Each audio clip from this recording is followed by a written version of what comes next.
pornografia, que esse é um tema muito complexo e também ao mesmo tempo delicado.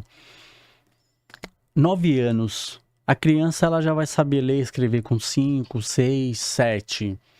E aí ela começa a socializar ali no meio dos amigos, da escola. E aí tem, né, os estudos explicando sobre a sexualidade, que é normal e tem que ter para aprender. E aí a tela é um sistema onde vai gerar essa curiosidade. Só que não é uma curiosidade biológica e científica, mas uma curiosidade pornográfica, né? Porque as telas estão aí para isso. Não deveriam. Não deveriam. Qual é a idade que já chegou para você de paciente que estava acessando pornografia? De forma grave, que impactou, assim, que a gente identificou, 8, 9 anos de idade. E qual que é o problema, né? Que muito se fala com relação à exposição ou questões até de abuso sexual, né? Sim.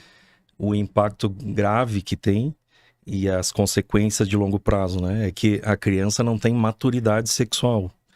Então, ela não tem capacidade de lidar emocionalmente com relação sexual, né? É um ato, vamos dizer assim, para criança meio que agressivo.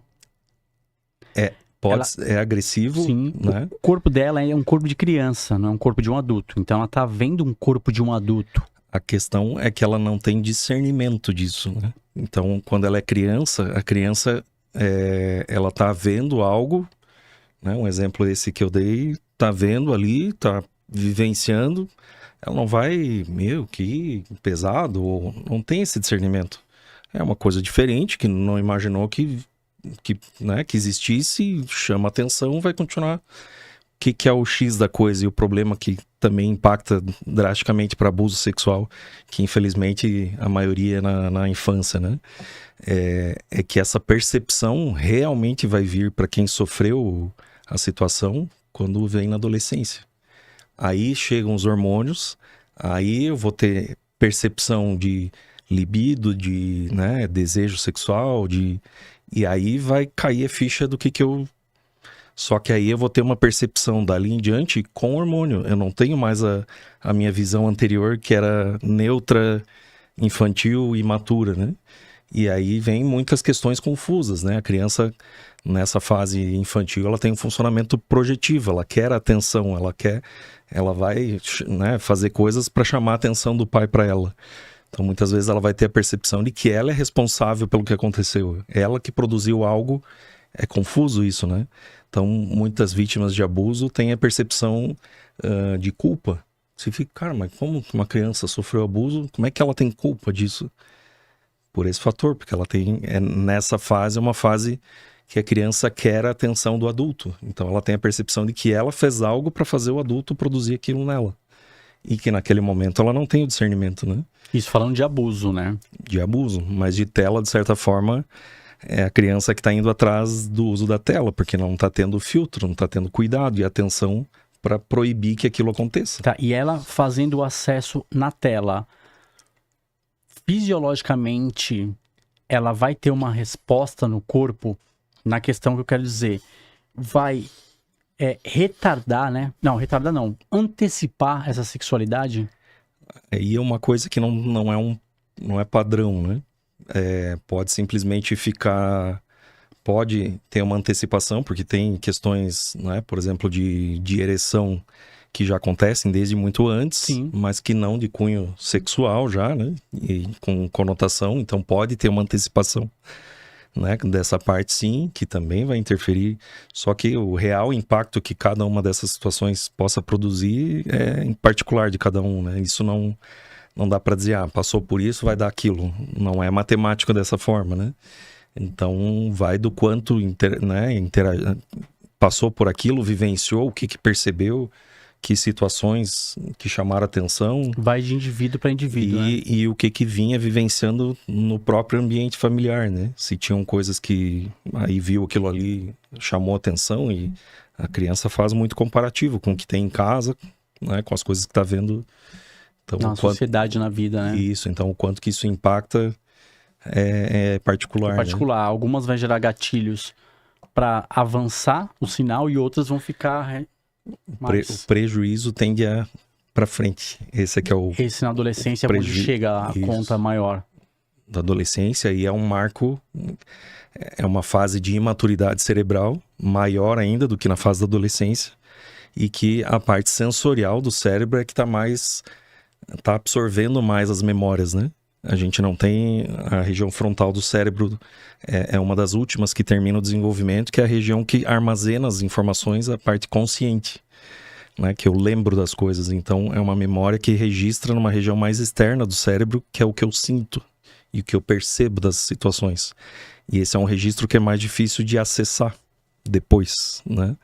Então, é algo vivenciado nessa fase que vai ter marcos mais impactantes negativamente para o futuro e para lidar com isso. E isso eu já reforço aqui também, né? Porque, infelizmente, é extremamente comum.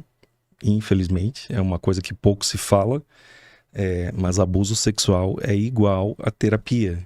Quem vivenciou precisa fazer terapia. Tem que falar sobre isso para lidar, aprender a entender e a compreender o que aquilo representou, ressignificar ou saber lidar da melhor forma para ter um desenvolvimento de vida com equilíbrio, né? Bem complexo. E esse caso que chegou para você de 8 anos, menino ou menina? Menino. Menino, chega mais caso de menino ligado à pornografia ou de menina? Com relação à pornografia, foram mais casos meninos, né? De forma geral, suicídio, a estatística é mais meninas. O estudo que eu fiz lá foi 14 anos de idade, mais meninas, bem mais. Só que quem consegue e efetiva o suicídio mesmo são os meninos que são mais impulsivos e têm uma atitude mais, né, mais contundente, né? Mais contundente. E essa questão da pornografia que você mencionou, a internação também pode se dar por ela? Normalmente não, né? Não, A né? internação se dá pela consequência do que ela pode interferir no desenvolvimento. Então, muitas vezes, um jovem, isso a gente acaba constatando, investigando o histórico de um paciente que internou por tentativa de suicídio. Então, pode ser um dos fatores que contribui para perturbação emocional do jovem, né? Tá, mas o uso da tela, assim, tipo, meu filho tá viciado em tela, vai ter o tratamento, não necessariamente a internação. De acordo com a intensidade, né? Uma internação hospitalar é de acordo com a proporção se o paciente está numa situação de risco para ele mesmo e para terceiros. Então, está num risco de tentativa de suicídio que os pais têm receio do que possa fazer, que não consigam supervisionar, que não tenham assessoria, infelizmente, né? Principalmente serviço público, tende a demorar muito um atendimento, acessar um psiquiatra, acessar um atendimento efetivo ali para ter controle da sintomatologia, né? Então o jovem está numa situação de iminência, de risco que você não sabe, é imprevisível, né? Porque são vários fatores que você pode colocar ali na conta de tentar balancear. Pô, não está dormindo faz tempo, não fala o que está fazendo, né? Mente, muitas vezes o jovem, para conseguir o que ele quer sempre, ele mente e manipula para conseguir seguir conseguindo fazer o que quer. Né? Então não fala dos pensamentos, não fala, né? Não avisa os pais, não pede ajuda.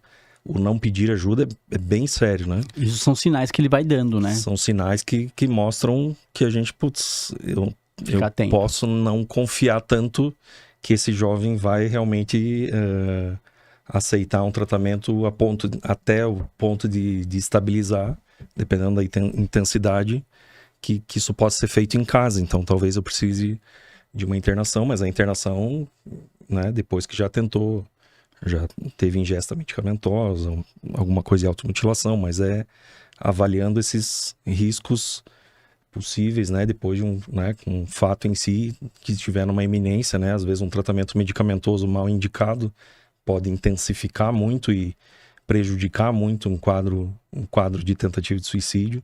Isso é extremamente comum na adolescência. Então, ainda tem estudos e pesquisas muito fracos e falhos no mundo inteiro, né? Porque ainda tratam o adolescente como mini adultos, né? E o adolescente não tem cérebro desenvolvido e estruturado até o final, né? Que seria anatomicamente falando, né?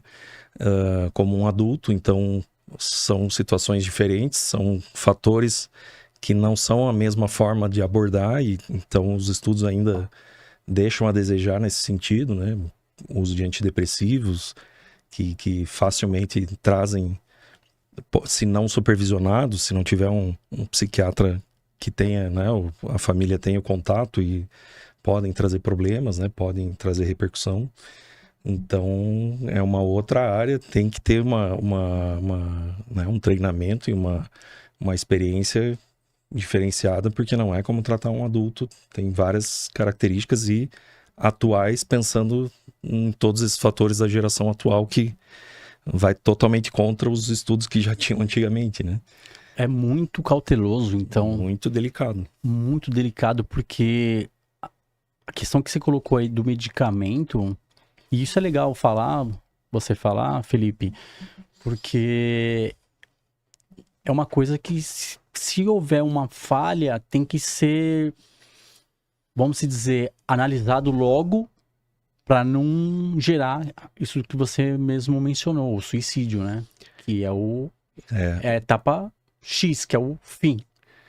O que é o complicado, assim, porque muitas vezes uma medicação mal indicada, que para isso eu preciso saber entender o que o paciente tem. Sim. Na psiquiatria, por isso que eu chamo a atenção, né? A psiquiatria, o psiquiatra não tem marcador biológico, né? Então, o que são marcadores biológicos? Seriam, eu vou fazer um hemograma lá, que, por exemplo, um endocrinologista vai fazer o diagnóstico de diabetes, vendo as alterações laboratoriais, somados a questões clínicas ali, e ele chega no diagnóstico. Na psiquiatria não tem isso. Então, eu tenho que entender o paciente, eu tenho que saber perguntar, analisar, investigar, saber entender como ele funciona, saber o que vem acontecendo até a situação que ele está na minha frente. Porque muitas vezes, por exemplo, uma tentativa de suicídio é um momento que o humor está lá embaixo. Então, se eu fizer perguntas, né? Tá desanimado, tá triste, vai dar tudo positivo. Mas será que é isso que está acontecendo o tempo todo? Do que eu pesquisei lá, a maioria é muita ansiedade. E que tem momentos que dá esses rompantes e o humor cai. E a tela é um fator primordial aí, né? Que é a dopamina. É um fator de eu controlar essa ansiedade, né? Fica na tela, eu tô lidando comigo mesmo, mas de forma superficial e externa, com um fator externo me ajudando a controlar, não sou eu comigo mesmo. Então, se eu tenho ansiedade, vou fazer uma atividade física, eu me regulo. Então, eu não aprendo a me autorregular. Tá muito ansioso, sai correndo, né? Externa.